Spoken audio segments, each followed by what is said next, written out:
Heyo, and what is up, gang? Thank you for checking out Sledgehammer TV today. We are wrapping up a week of professional wrestling reviews with your coverage of the Wednesday Night War, and it has not been very much of a war thus far. All of the hype has kind of died down. Everything's kind of just settling into what it's going to be every single Wednesday night, and one team seems to be taking everything just a little bit more seriously than the other, and we are here to talk about it right here and right now. My name is Nick Nightmare, and you are watching the Wednesday Night War head-to-head breakdown and comparison show. Let's do it.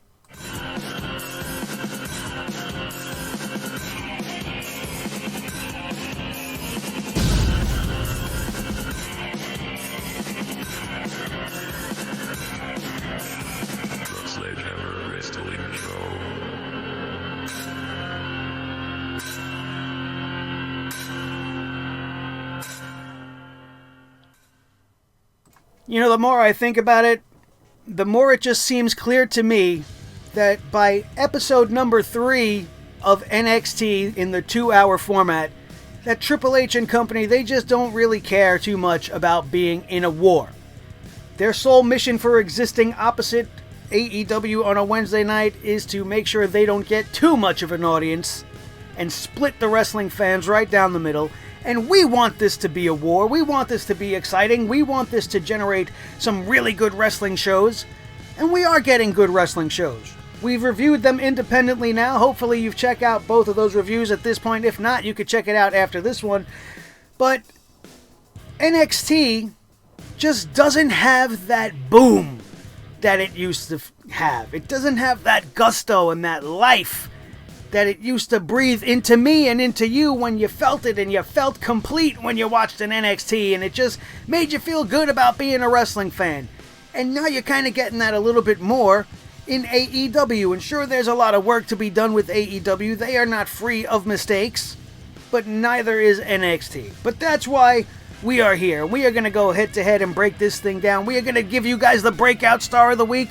We are going to talk about the match of the night, but we are going to start things off by giving out this week's PoopHammer award. This was very popular last week. I waited till the end of the show. Hopefully you guys checked it out. But this time, we're going to kick things off by giving out the PoopHammer. Because when I was thinking about all of the things that aggravated me this Wednesday night, heavy consideration went into giving this award to the Lucha Brothers. And we will talk a little bit more about why that is. If you watch my AEW review, you know why that is. But they were definitely a heavy favorite this week. Another heavy favorite was Boa from NXT.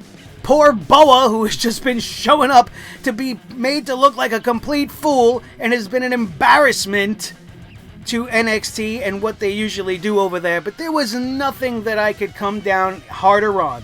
And there is nobody that deserves this week's PoopHammer Award more than the AEW champion, Le Champion, Chris Jericho. And that's just to go to show you as well that nobody is safe from the PoopHammer. If I'm going to bring this down on you, there are good reasons for that, and here are a few reasons why it is going to the AEW champion right now. First of all, Chris Jericho's in-ring conditioning is terrible. The man should not be the champion of anything, maybe the champion of couch potatoes.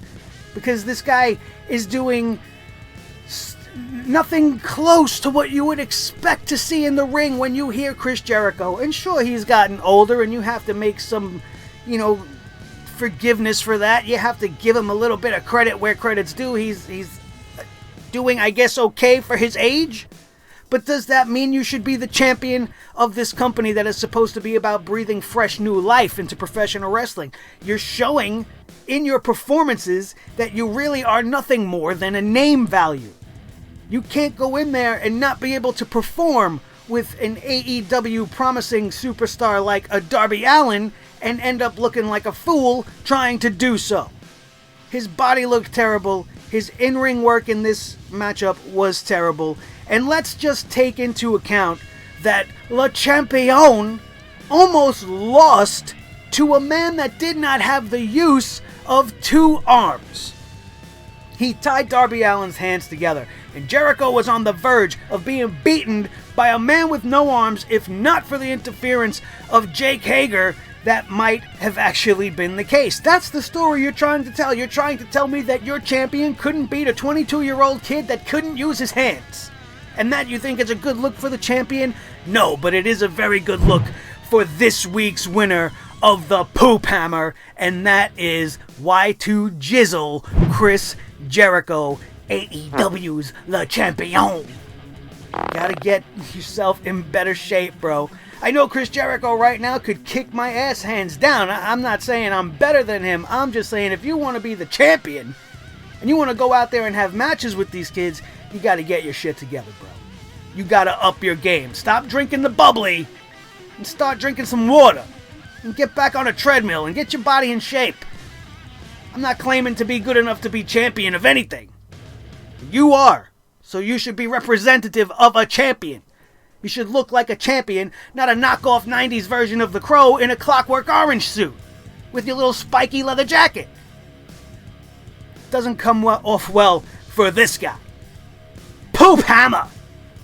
Drop down on Chris Jericho. Let's talk a little bit about the card head to head. We had for AEW 4 tag team matchups, which was definitely at least one tag team matchup too many. One women's match, which was the AEW Women's Championship matchup, and the AEW World Title matchup. So the 2 singles matches on the night were for major titles, and then we had 4 tag team matches, 2 of which had championship implications, 1 which was the debut of a new tag team, and then 1 that just stole the show. It shouldn't have happened, it really shouldn't have existed, but I thought definitely was one of the better segments of AEW.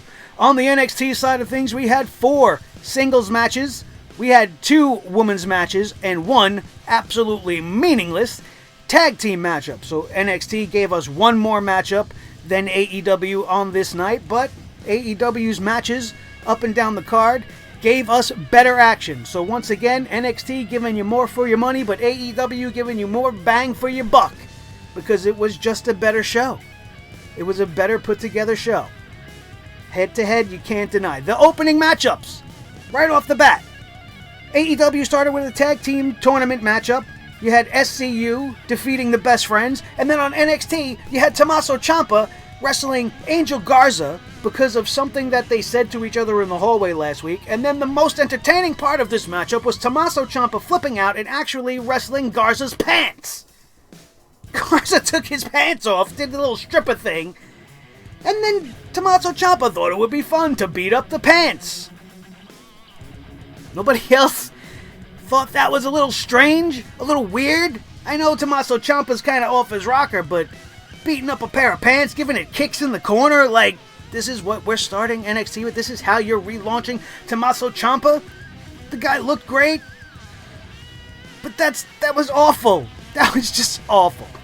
The first tag team matchup on AEW that had no championship implication, but the next tag team matchup for them, the first tag team matchup on NXT, was the Imperium defeating Oney Lorcan and Danny Burch, and this did not measure up to any tag team match that was on, not even Santana and Ortiz versus John Silver and Alex Reynolds, who were just pretty much 2 jobbers, and it was a glorified squash match. But Santana and Ortiz were more entertaining in this than I found entertainment in watching Lorcan and Burch getting their ass beat again. They have become the resident guys that just are out there like workhorses, and they're just out there to put people over and get beat. We've seen this happen to them with Mustache Mountain, we've seen it happen to them with the Undisputed Era, and now they're just using Lorcan and Burch to put over the Imperium, which I'm actually not too much of a fan of right now. I love Walter, but his faction is leaving me a little bit more wanting and confused. But I would give the edge to the Santana and Ortiz versus the Jobbers. This was just more entertaining to me. It meant more. And it was followed by a challenge from these guys by Chris Jericho for his tag team to the Young Bucks for a match at Full Gear.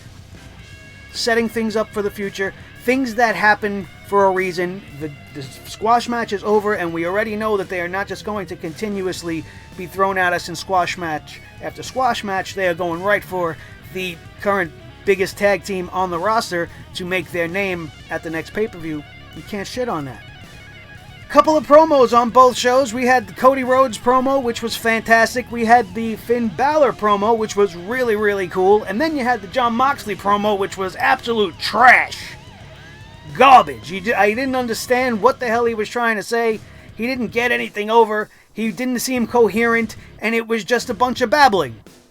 Some of you guys might feel the same way about me. But I did not enjoy the Moxley promo, so if you got to give the edge to promos to either show, you would have to give it to NXT on this, because Finn Balor's promo was cool, it was cryptic, you're not quite sure what it means, but we're all getting hyped for the return of Finn Balor, and that's what a promo package is meant to do. The Cody package, like I said, for his full gear matchup with the champion, was great television, and they need to do a lot more stuff like that. And keep Jon Moxley away from the microphone for now until he gets his crap together. Because maybe this guy needs to be scripted. I don't know. He was just a little bit too out there, and it came off as a big mess. The first women's matches on each show, respectively. AEW gave us a World Championship title defense for Rio versus Britt Baker, where she defeated the challenger in a very, very good match. It made both women look fantastic. They were both baby faces, but they went out there gunning for the championship, and it ended with a show of respect. Rio was very good. She was very good. She definitely impressed me. You guys that have been following me know that I haven't been really over the moon about Rio, but this was the first time I watched one of her matches and was like, damn, this girl is really good. And Britt Baker, the same thing. Not too much of an exposure to her have I had. That was very Yoda-like. Not too much exposure to her have I had. But, I'm sorry. But it was great. It was great. I enjoyed this match. And then you want to compare it to Io Shirai versus Kaden Carter, formerly Lacey Lane. And that was nothing more than a glorified squash match in order to lead Io Shirai to have a challenge in place for Rhea Ripley and all of the stuff that followed that to happen. So you got to give the edge to AEW there. You have the second tag team title tournament matchup for AEW, the Lucha Brothers versus the Jurassic Express Light, or the Stone Age School Bus, as I like to call them on the AEW review. And you want to put that up against Matt Riddle versus Bronson Reed. Matt Riddle defeated Bronson Reed. You guys and I are going to have a big difference of opinion as it comes down on the Lucha Brothers. I've seen it in my comments already. A lot of you guys are really high on that matchup. I am not one that enjoys a reckless spot fest that is devoid of psychology in the ring. I'm not the biggest fan of Matt Riddle as well, but his match with Bronson Reed made me remember Bronson Reed. It made me want to see more, and when the bell rings, I'm invested in Matt Riddle. The guy's good from bell to bell. I just don't enjoy his character outside of the ring. Other than that, you got to give the edge here, in my opinion, and you're going to think I'm nuts, but I'm gonna give it to Riddle and Bronson. Just because there was so much wrong with that Lucha Brothers matchup. Too much standing around. A lot of high-flying spots that ended with no physical contact to the opponent, making him forced to fall down for no reason, and it was just nonsense. And they just get to me, man. They seem like they're stiff. They look like they're not careful. And I respect a good spot here and there. I respect a high spot, but when your entire match is nothing but high spots and there is no true psychology in your matchup, I just can't deal with it. All of this athleticism and stuff without context means you're just watching a glorified gymnastics exhibition. And I want to watch pro wrestling, not that. We'll save that for the Olympics. We had on AEW Omega and Page versus Pac and Moxley, which was a great match. It had good action and intriguing finish. The only thing wrong with that is it's leading to an encounter between Pac and Moxley, which in this reviewer's opinion is happening much too early. They are going heavy on this matchup, which they could be saving for a bigger, better day, a bigger card, a pay-per-view. They're letting it happen without much of a story being able to flesh out and build behind it. And this is something that could be made to be special. But we're throwing it right at you for next week's AEW Dynamite. And while it's probably going to be one of the matchups you're going to remember from next week's show, it's happening much too soon, so you have to take points away for that. But the matchup, the tag team matchup on this night, was very good. The thing opposite this match from NXT was the return of Tegan Nox as she defeated Taynara Kanchi with another glorified squash match on the night. The story of this match, once again, was not actually the match, but what would happen after the match, with Dakota Kai coming out to celebrate with her best friend and having them be confronted by the three of the four horsewomen of NXT. And that might lead to something very good down the line, but as far as this is concerned, you want to put that up against the segment from AEW, there is no comparison. It was just a much better match. Killian Dane and Boa was probably the match of this night. You could have scratched from the NXT card completely because it was unnecessary. It was a further embarrassing of the Boa character. I don't know why anybody would think he was going to have a chance against Killian Dane when he loses so easily against last week's PoopHammer award winner Cameron Grimes. And now you want me to think for 1 minute he's going to stand a chance with a Killian Dane? I don't think so, guys. This was a useless matchup. It meant nothing. It did absolutely nothing. And then you have the respective main events of both shows. Chris Jericho versus Darby Allin for the AEW World Championship. And then you have Damian Priest versus Pete Dunne. Holy shit, I forgot to write in here the Donovan Dijakovic Keith Lee match, which was fantastic as well. This was a very good match, but it was nothing more than we have already seen from them. This is the fourth encounter between the two. They took the smart route and they ended this match with a no contest and moved it to the North American Championship program. I don't know how I forgot to write that down on this piece of paper. I'm glad it came back to me because that is definitely one of the matches that was heavily considered for this week's match of the night, which I have it written over here, but I didn't have it written in the overall list, which was just a brain fart on my account. But bring the hammer down on myself. Give me a poop hammer for that moment. I'm honest, if nothing else. But that was one of my favorite matches on the night. Again, it was just nothing that was new, nothing that was surprising, and there is still no winner between the two, and now it is leading to something better, which is a triple threat match next week on NXT, so we'll see where that develops. But then we had the main event, excuse me, Damian Priest defeats Pete Dunne, which was a great main event. It definitely should have swapped places with the Keith Lee Dijakovic match, but as it exists, this was a great matchup. Pete Dunne is fantastic. Damian Priest making a statement here on this night. Conversely, on AEW, you have Darby Allin, who made a great statement of his own. You had Chris Jericho looking like an old man in a bar fight, kind of not being the best representation of an AEW champion, but he almost got beaten by a man with two hands. And then you have Priest versus Pete Dunne. Now, some of you guys might go with AEW on this one. I'm definitely going to pick and give the edge to Damian Priest versus Pete Dunne as the better main event of the evening, and that is because of the person we have chosen for this week's Breakout Star of the Week. When trying to come up with contenders for this week, we definitely put Darby Allin in consideration, showing you guys how fair I am, because I do not agree with his unsafe performance, but it is definitely an unforgettable performance. It was very impressive what he was able to do with no hands. I just don't want this to become his thing. It's not the best way to prolong your career. It's something that I'm not really a fan of. I like people to perform safely.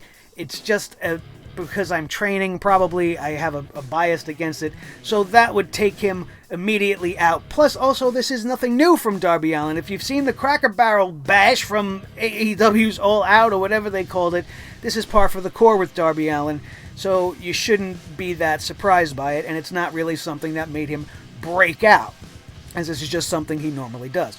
Rio, with an impressive showing tonight. Like I said, I was not a huge fan of hers. I thought she was just going to be AEW's answer to WWE's Japan contingent of Asuka and Kairi Sane and everybody over there, but she stood out on this night. Her performance as a champion was great. She used her veteran instincts to win that matchup. Britt Baker took her to the limit, and she almost won the match on multiple occasions. It was very impressive. So she was considered for the Breakout Star as well. But you cannot have anybody other than Damian Priest as this week's Breakout Star of the Week. This was his very first high-profile matchup. This was a defeat of the longest reigning champion in the modern era of the WWE in Pete Dunne. The guy was nearly the NXT UK champion for 2 full years. That is a record of dominance that has been unmatched and may be unmatched for some time to come. And then you got a guy like Damian Priest that comes out of nowhere, and it wasn't an easy victory by any means. They definitely made a match of it, but by beating somebody the caliber of Pete Dunne, it immediately elevates him into the upper mid-card, maybe even into the main event picture and into title consideration, because you don't just beat a guy like Pete Dunne. You might have used heel tactics to do it. It might have been because you kicked him in the balls, but that is how a heel is supposed to operate. You win by any means necessary.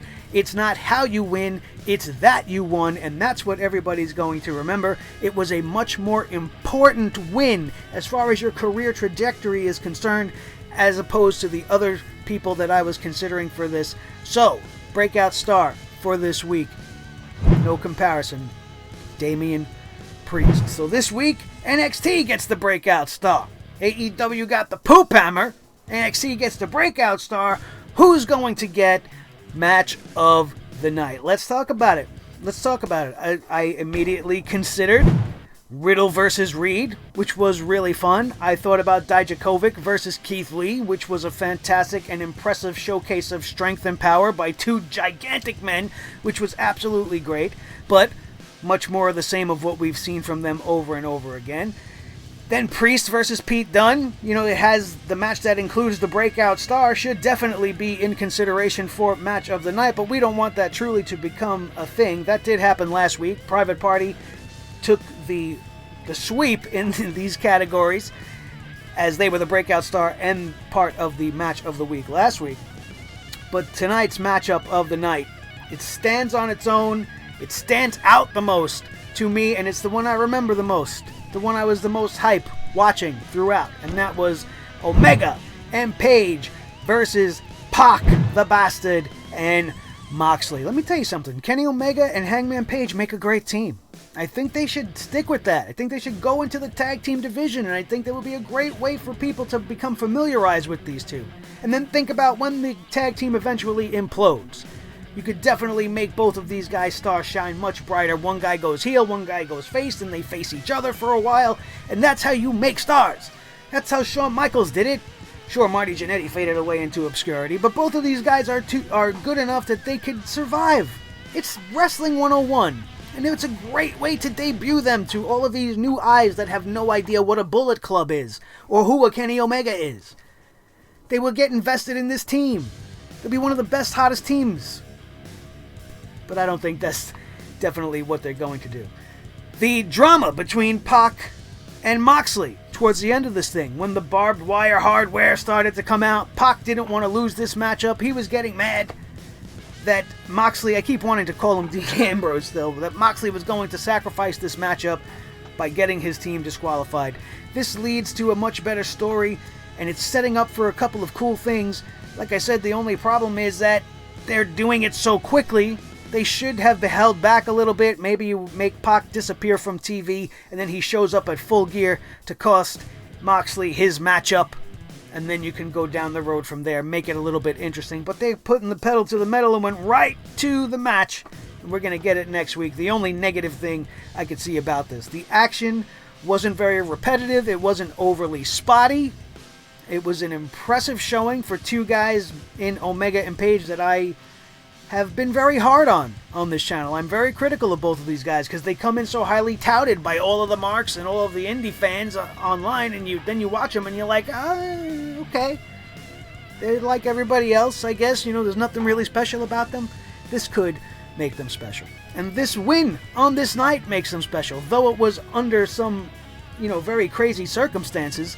You have Kenny Omega and Hangman Page beating 2 former WWE guys, 2 high-profile WWE guys that are always and have been in the collective consciousness of wrestling fans throughout the world. Pac and Moxley are viewed on a different level than everybody else. So much like Damian Priest getting the win over Pete Dunne, having Omega and Page getting the win over these two guys, regardless how it happened, definitely already ups them. It brings them up, it elevates them. It makes people look at them differently. Wow, these guys came out with a win over two of the biggest stars in the industry. Very impressive, very good matchup. My match of the night. And I know you guys are going to probably go with the Lucha Brothers versus the Jurassic Express, and you're going to tell me I'm crazy and that was the best match and it was this and it was that. But there was just too many things I disliked. For example, as we've already talked about, the high spots that finish with no physical contact. The standing around doing nothing, waiting for the opportune time to execute your move. And in this whole time, your opponent could have very easily got out of the way, but he's just standing around waiting for you to flip 100 times up and down and, move, bro. You look like an idiot when you stand there, and I hate things that do that. And then you can't discount the fact that these guys didn't even care enough to follow the basic rules of tag team matches, as they were tagging each other inside the ring. Penta was standing inside the ring, and then Ray goes over and tags him. And the ref called for the tag. Just because you're holding the rope. Was he even holding the tag rope? I don't know. But there were just too many things about that matchup that this particular fan, in my opinion, was not a fan of. Just like I'm not really a fan of Marco Stunt. The guy needs to go away. He's a detriment to professional wrestling. How you can have a guy like him try to pull off maneuvers and stuff on a Penta and make it try to feel believable, it's just not going to happen. I'm not a fan of Marco Stunt. I was hoping he was just going to be like the mascot and like a sidekick, and that he wasn't going to really be involved in the matches, with the exception of maybe a high spot or two, like a Zelina Vega would do. But the Luchasaurus being injured and not in this matchup probably changed the whole entire tone and feel of the matchup. And it went too long. It went too long, honestly. Versus Jungle Boy Jack Perry and Marco Stunt, the Lucha Brothers should have been out there for a total of 30 seconds. So you got to take points away for all of those things. Other than that, two very solid shows. One a lot more impactful, a lot more important than the other. And there is no question that once again, this week, you have to give the win to AEW, the winner for week number 3, and the reasons why. They have much more important things going on. They're still trying to crown tag team champions. They gave us 2 world championship matchups on this night.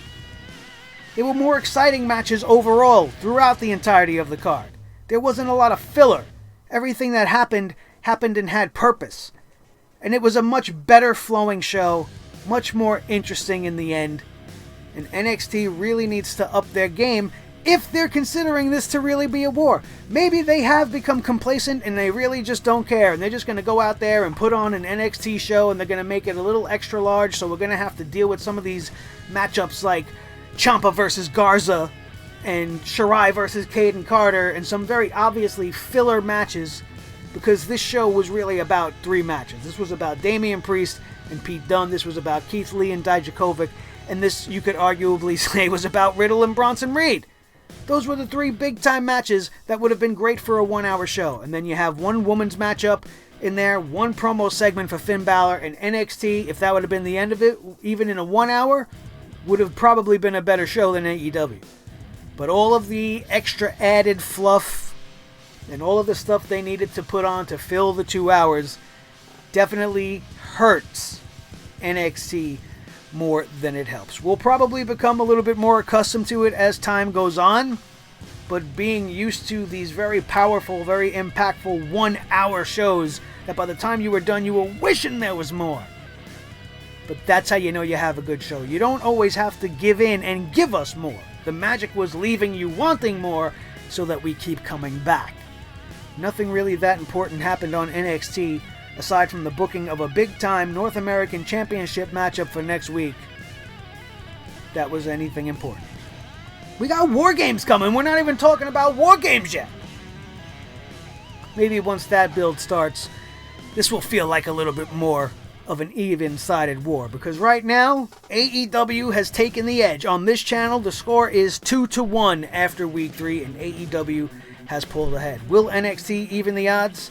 They need to make it more of a fight, because if they don't start pulling out some better shows, they don't have to be NXT takeover style shows, but you gotta put on something a little bit better than this, or else shows like mine are going to just be useless, because everybody's gonna see for themselves that AEW is putting on, real style wrestling shows, and NXT is just still being just NXT, and there's so many factors that they need to address. But we're not going to get into any of that, because this was your head-to-head review of the Wednesday Night War. Thank you guys for joining us all week long. If you missed anything on the channel, the Friday Night SmackDown review will be live on the channel for your viewing pleasure. I'll have it linked in the annotations up above.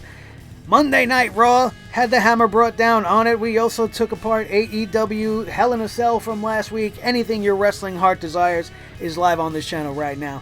We tell you guys everything wrong with the wrestling shows, and then you can walk away feeling a little bit smarter and a little bit more educated, and we always have a good time here on Sledgehammer TV. If you missed this month's Sketchhammer segment, we decided to draw. We did our interpretation of the legit boss, Sasha Banks. I said, you know what, this is a wrestling channel, and I was putting up some cartoon style stuff. I did some Dark Crystal, I did a Batman I threw up there, which was all very cool, and I love all you guys' feedback, and thank you for all the compliments, by the way. But this is a wrestling channel, right? So maybe I should draw some wrestlers, and I did just that. So Sasha Banks, drawn in speed drawing fashion, just about 3 minutes. It's an hour and a half's work of sketching, compiled down into 3 minutes. Watch her come to life before your eyes. Drawing Sasha Banks, available now on Sledgehammer TV as well. My name is Nick Nightmare. This is the Team Thor, the Sledgehammer, the official Sledgehammer of the Sledgehammer Wrestling Show. His tag team partner, the World Heavyweight Champion of all the microphones in all the world, Mr. Blue the Snowball. The most important member of the team, as always, is each and every one of you. If you are not already a member of the Sledgehammer Army, make sure that you hit that subscribe button right now. We are finally comfortably over 2,000 subscribers, and we are en route to 3,000 and beyond, and it's because of awesome wrestling fans like you, and all you need to do is join the club today by hitting that subscribe button, ring that notification bell so that you don't miss anything going on this channel, because we have been firing out content non-stop as we continue to try to take over the world of professional wrestling here on YouTube, one subscriber at a time, one day at a time, and one show at a time. Don't forget to share this video with each and every one of your wrestling buddies all over the wrestling world, especially if they need to get educated on how the Wednesday Night War went down. You now know the official place to go to get your fix and get educated on all of that. Thank you so much for your continued love and support of this channel. I could not do any of this without you. That, my friends, is going to do it, and we are out of here, and we will see you next time right here on your new favorite wrestling show, the Sledgehammer Wrestling Show, only on Sledgehammer TV, right here on YouTube.com. Boom.